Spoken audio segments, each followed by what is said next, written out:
could you start just giving a sort of general overview of like who you are? So my name is Matt Hook and I'm a singer, songwriter from Sheffield, based in Sheffield. I used to be in a sort of Sheffield group called Cartiga, a good sort of decade ago, that were reasonably well known in the local music scene. And now I've come back under my own name and I'm singing, performing, writing, releasing music, and I've been doing that with the band for the last couple of years. And speaking of local venues, how important were they for your career in kickstarting that? Yeah, I mean, the thing is, if you're going to perform live music, you know, the first thing you need is somewhere to perform, somewhere to play. So you're always looking around. You need grassroots venues. You know, musicians, performers need grassroots venues. So the thing is, when you first get started, the first thing you're looking for is where you can play. And I've noticed a massive difference. Obviously, when I first got into it, we're talking 15 years ago maybe, there was loads of places, and some of the quite big name places, the O2 Academy, stuff like that, you know, once you got sort of set up, you could pretty much get going and get gigs there. And I did notice, because I had a big break in music, I wasn't doing it for 7 years. As I come back, I remember looking around and thinking a lot of the venues that, you know, I used to take for granted had sort of disappeared, and it just seemed to be a growing trend with everything that's going on at the minute. What do you think the consequences of these grassroots venues closing down will be, or are? I just think the sort of main consequences, probably the most obvious one, is that you know, if there's not as much space to play, that's going to impact on just the live opportunities for local artists, especially ones who are just getting going. I think, you know, one of the sort of main things I notice at the minute is a lot of there's different types of gigs. There's the venues where you're going to put on sort of like a ticket selling gig, which again are sort of few and far between. But you know, if you're doing that, you've generally got enough of a base to play them kind of venues, because you're going to sell the amount of tickets. But maybe the more important side of it is almost like the bars and the club sort of circuit, where people are fighting to get on there because, you know, they're the paid circuit, professional sort of gigs really. So obviously the more of these venues that disappear, you know, we sort of, everyone's heard about the Dudley Packs, the Lead Mill, stuff like that, the more difficult it is for people to get venue space to perform. And another thing is, like, you know, recently, to add to that list, there was a rehearsal space which also had a venue in it called Make Noise Studios that bit the dust about 3 months ago, I think, and that was really important because that was the rehearsal space more than anything. You know, so many of the local acts, especially if you're new and you're not going to pay or afford your own rehearsal space, they'd go and use that, and that's just took, you know, loads of sort of rehearsal time out the equation. So and sort of talking about these smaller artists or people that sort of want to break into the sort of music scene, because of this, how do you sort of feel about artists going into sort of schools and academies rather than sort of doing it slightly more organically? Love dogs as well. Yeah, sort of taking a sort of, how you say, like, organic route of going through the grassroots levels and building your way up. Do you mean, just on that question, do you mean sort of like the fee paying kind of thing, like the Brit schools and stuff like that? Look, you know, I mean, I can't say I'm a particular expert on that side of things, because I've no real experience of that myself. But I would guess, you know, the reality is music is just as cynical, you know, although it's an art, the business side of it is just as cynical as anything else. And people are always sort of, you know, they're fighting to get to wherever they can get and whatever doors they can get opened. Obviously, if you've got sort of like a bit of funding behind you, if you've got the contacts to go to these academies, these sort of performing schools, you know, people are going to take that chance, and you're going to get rewards from that. You know, there's a reason why all these Brit Awards or whatever it is keep going to these kids from, you know, London Brit schools or whatever, because, you know, the music industry is still very much, it's a bit of a closed shop at the top end, and, you know, you've got to do very well to get your head above that sort of parapet.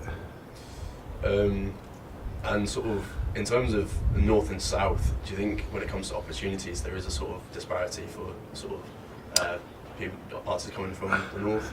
I would sort of guess so.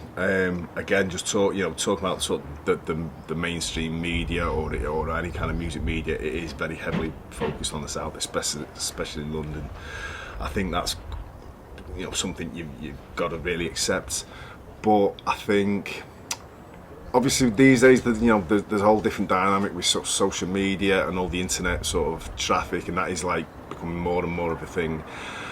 I still feel money talks. I feel like it's the main thing, and people don't like to touch on that because we like to think it's like sport almost, where the best people get to the top because they've got the most talent and whatever. I'm not particularly convinced that's the case with music. For a start, it's all subjective anyway.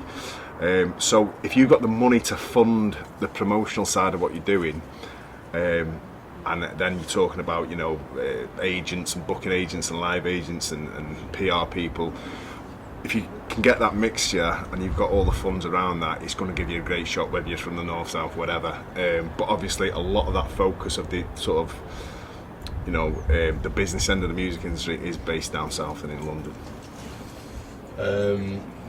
Yeah, and you sort of mentioned about social media. Do you think it's sort of changed in terms of how artists are sort of trying to get found or sort of promoting themselves from back when you first started? Yeah, I mean, when we first started, it was MySpace, and that was about it. And probably most people watching this have never even heard of MySpace. So it was still very sort of grassroots, the social media side. Nowadays, obviously, you go to the £1 million record companies, their main strategy will be promoting through social media, just as much as maybe TV, especially radio. Sort of radio seems to be dying, that's going one way really.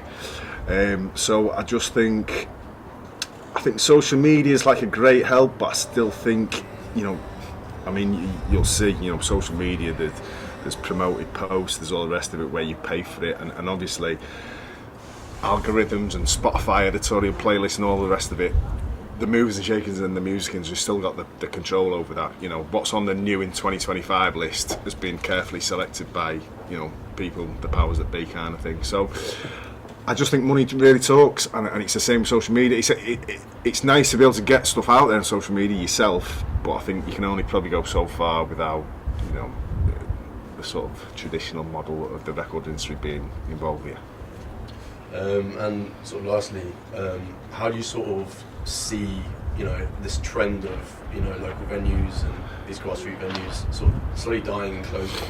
How do you sort of see that in the next sort of 10 years as sort of being? I think one of the sort of the mad things with everything we're sort of talking about with music is, as far as live music, especially at grassroots level, I don't necessarily think there's maybe it tells its own story in a way, because I'm not sure there's a real interest there for original live music, where in generations past, I hear old men telling me all the time that they go to like a working men's club or whatever, or social club, and there'd be 1,000 people there maybe, and the highlight was watching a live group.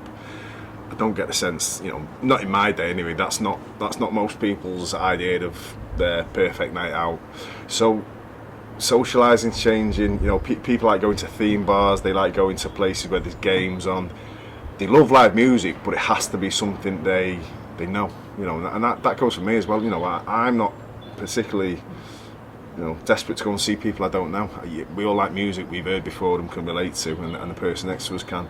So I do feel like live music struggles a little bit in any sense, because people, it's not the biggest pull around, socially, and also there's just a sort of, sometimes I'm not sure that the marketing of it is the best thing in a local sense. They need to make it sound a bit more exciting what's on, rather than just a poster and we've got so and so, and nobody knows who they are or anything about them. So but yeah, I do feel like live music is probably going to become more sort of streamlined, because a lot of these venues aren't getting the punters to them with what they're offering, and you're going to end up with just very select places probably hosting bigger acts, and then of course it causes the problem for your grassroots people who have might have real talent, whatever, and it just makes it harder for them to even get established.